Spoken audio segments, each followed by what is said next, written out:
ప్రియమైన వాళ్ళారా, ప్రభువైన యేసుక్రీస్తు వాళ్ళందరికీ వందనాలు. మరి ఈ దినము ఆరాధన దినం, ఆదివార దినం కాబట్టి మరి మన దేవుడు ఆత్మ కనుక ఆయన ఆరాధించేవారు ఆత్మతోనూ సత్యముతోనూ ఆరాధించాలా అనేటువంటిది మనము మరి వారం వారం వింటున్నట్టు సత్యం అది. ఇది ఏదో ఇమాజినేషన్ కాదు, దేవుని వాక్యం అట్లా చెప్తుంది. కాబట్టే మనం ఆయన సత్యముతో ఆత్మతో ఆరాధించాలంటే దేవుని వాక్యంలో నుంచి కొన్ని ఆరాధన ప్రోత్సాహకరమైనటువంటి యొక్క వచనాలు చదువుకొని ఆయన ఆరాధిస్తాం. మనం ఈ దినం కొరకైన వచనము ప్రకటన గ్రంథము 19వ అధ్యాయము 16వ వచనం. ప్రకటన గ్రంథము 19వ అధ్యాయం 19వ అధ్యాయం 16వ వచనం. రాజులకు రాజును ప్రభువులకు ప్రభును అను నామము ఆయన వస్త్రం మీదను తొడ మీదను వ్రాయబడినది. ఆయన నామం ఏమి రాయబడినది? రాజులకు రాజు ప్రభువులకు ప్రభు. కాబట్టి ఉదయకాలంలో నీవు నేను ఆరాధించడానికి వచ్చినట్టు మరి దేవుడు ఎటువంటి వాడైంటున్నాడు? ఆయన రాజులకు రాజు ప్రభువులకు అంటే అందరి రాజుల కంటే అత్యున్నతమైన వాడుకుంటున్నాడు, అందరి ప్రభువులు అధికారుల కంటే అత్యున్నతమైన. ఆయన సర్వాధికారి అయిన దేవుడు అంటున్నాడు. కాబట్టి సర్వాధికారి అయిన దేవుని మనం ఆరాధించడానికి వచ్చినాం. జ్ఞాపకం చేసుకోండి, ఏదో రాళ్ళు రప్పలు కాదు. సర్వాధికారి అంటే దేవుని మనం ఆరాధించడానికి వచ్చినాం. ఆయన జీవగల దేవుడు, ఆయన మహిమగల దేవుడు, మారని దేవుడు, నిత్యుడకు దేవుడు. కాబట్టి ఆ విధంగా మరి ఎటువంటి మరి మరి సర్వాధికారి అయిన దేవుడిని ఎందుకంటున్నానంటే చూడండి, తిమోతికి రాస్తూ పోసిన పౌలు ఏమంటాడు? మొదటి అధ్యాయం 6వ అధ్యాయం 15వ వచనం. 6వ అధ్యాయం 15వ వచనం. మొదటి తిమోతి, శ్రీమంతుడును అద్వితీయుడగు సర్వాధిపతి యుక్తకాలముందు ఆయన ప్రత్యక్షపరచబడును. ఆ సర్వాధిపతి రాజులకు రాజును ప్రభువులకు ప్రభునైనాడు.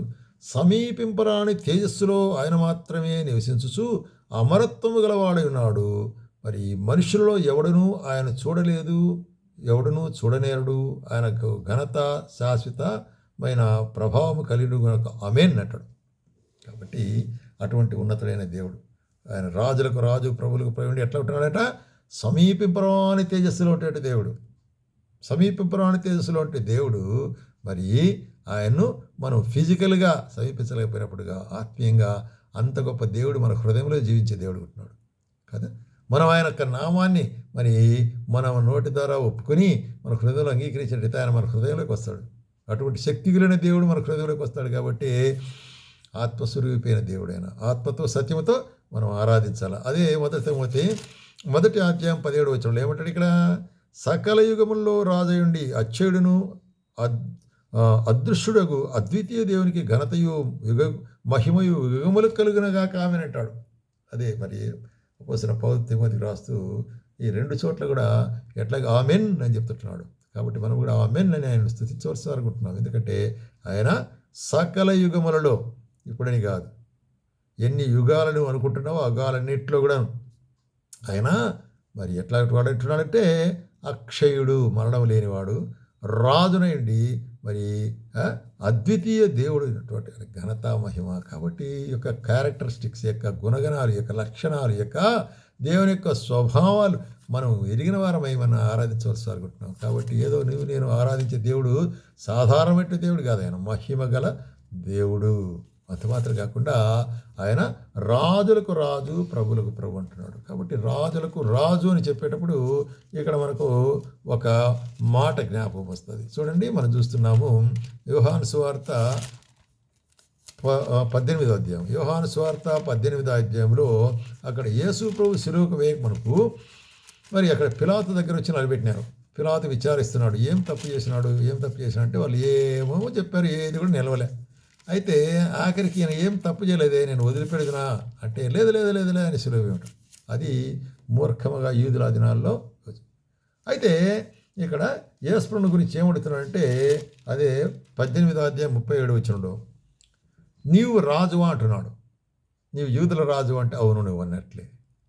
అయితే నేను ఇహ సంబంధమైన రాజ్యము కలిగిన వాడిని కాదు, నా రాజ్యము ఈ లోక సంబంధమైనది కాదు. కానీ ఎటువంటి రాజు? మరి నేను రాజును సత్యముల గురించి సాక్ష్యం ఇచ్చేందుకు నేను పుట్టితిని. నేను సత్యముల గురించి సాక్ష్యం ఇచ్చినట్టు రాజును. సత్యము, ఎందుకంటే లోకంలో సత్యము లేదు, అంత అసత్యములో అన్యాయములో అక్రమములో గుడితనంలో జీవిస్తుంటున్నారు. కాబట్టి అటువంటి వారిని చీకటిలో జీవించే వారిని వెలుగులో తీసుకొచ్చేదాని కొరకే సత్యము లోకంలో ప్రవేశించుంటున్నది. అది కొరకే యేసుప్రభు ఏమంటాడు, నేనే మార్గమును సత్యమును జీవం అంటున్నాను, నా ద్వారా తప్ప ఎవడునో తండ్రి ఎదుగు రాలేడు. అటువంటి గొప్ప దేవుడిని మనం ఆరాధిస్తుంటున్నాం. ఎటువంటి రాజు అయినా సత్యముల గురించి సాక్ష్యం ఇచ్చేటువంటి రాజుకుంటున్నాడు. అదే హెబ్రీయులకు రాసిన పత్రిక 7వ అధ్యాయంలో ఏం చూస్తున్నామంటే మరి ఇక్కడ మరి ఆ షాలేము రాజు మహోన్నతుడుకు దేవుని యాజకుడైన మెల్కీసెదకు నిరంతరము యాజకుడుగా ఉన్నాడు. షాలేము రాజు అంటాడు ఇక్కడ. షాలేం అంటే సమాధానం అని. షాలేము రాజు. కాబట్టి మన దేవుడు మరి యేసుక్రీస్తు ప్రభువుగా వచ్చి ఆయన షాలేము రాజుగా అంటే సమాధానం కలిగజేస్తానికి. ఏంటి సమాధానము? దేవునికి మనుషునికి సమాధానం లేదు. కారణం ఏంటంటే దేవుడు నీతిపరుడు, మనుషుడు పాపిష్టి. కాబట్టి నీతిమంతుడైన దేవుడు ఏం చెప్తాడు, నీవు నా ఆజ్ఞను పరిపాలిస్తేనే జీవిస్తావు, లేకపోతే చనిపోతావు. అంతే ఖచ్చితంగా.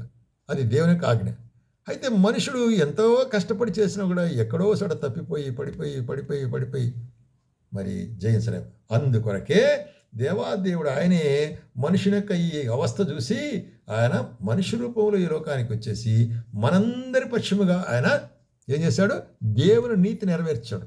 సిలువలో దేవుని నీతి అయినటువంటి ధర్మశాస్త్రాన్ని సిలువలో తన యొక్క మరి చీరలు కొట్టేసి మన పాప పత్రం చించి వేసేసినాడు. ఇంకా లేదు. కాబట్టి ఇక మీదట విడుదల ఎక్కడ? క్రీస్తు యేసులో విడుదల. ప్రభా ఎంత గొప్ప స్తోత్రం అని చెప్పాలి మనం. అట్లాగే మన ఆరాధన ఉండాలి. నీవు సమాధానపరిచినవే, లేకుంటే నేను ఎక్కడో మరి చూసినట్టయితే నరకములో నరకయాత్రలో ఉండేవాడిని. సమాధానపరిచి దేవునితో కూడా ఐక్యపరిచినందుకే స్తోత్రం ప్రభా అని. అట్లాగే అదే వచనంలోనే మొదట ఆయనకు నీతికి రాజని ఆయన పేరు. నీతిరాజు, కింగ్ ఆఫ్ రైచియస్నెస్. ఆయన నీతికి రాజు. ఎందుకంటే యేసుప్రభువే చెప్పినాడు, ఈ లోకంలో ఉండేటప్పుడు అనేక మరి కార్యాలు ఆయన మీద ఆపాదిస్తూ వచ్చినారు. ఇట్లాంటి వాడు తిండిపోతూ దైవలు పట్టినాడు. యేసుప్రభు చెప్పినాడు, మీలలో ఎవరైనా కూడా నాలో పాపం ఉన్నది నిరూపించగలరా అన్నట్టు ఎవరు లేరు. కారణం ఆయన నీతిపరుడు దేవుడు అండి. ఆయనలో ఎవరైనా కూడా మరి తప్పు వెతకగలరా? కాబట్టి మనం ఆరాధించే దేవుడు ఎవరు?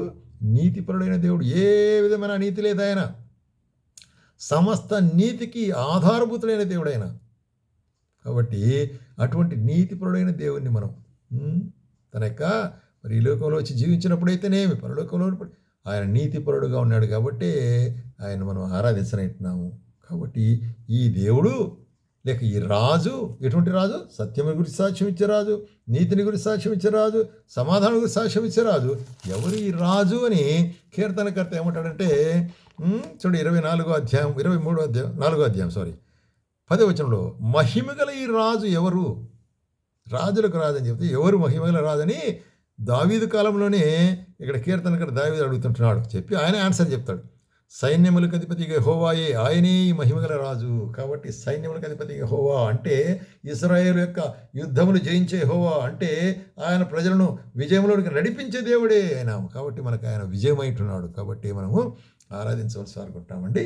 ఆయన మనం స్తుతించవలసిన. ప్రభా నీవు నాకు విమోచకుడిగా ఉంటున్నావు, నీవు మహిమోన్నతులైన దేవుడిగా ఉంటున్నావు, రాజులకు రాజు ప్రభులు ప్రభు ఎండి నా కొరకే ఏమైనావు మరి సత్యములకు రాజుగా ఈ లోకానికి వచ్చినావు, సత్యములను నడిపించినావు, మరి నీతి లేని నాకు నీతిని అనుగ్రహించినావు. బట్టి స్తోత్రాలు. అట్లాగే సమాధానం లేక ఉన్నటువంటి నాకు సమాధానం ఇచ్చినావు.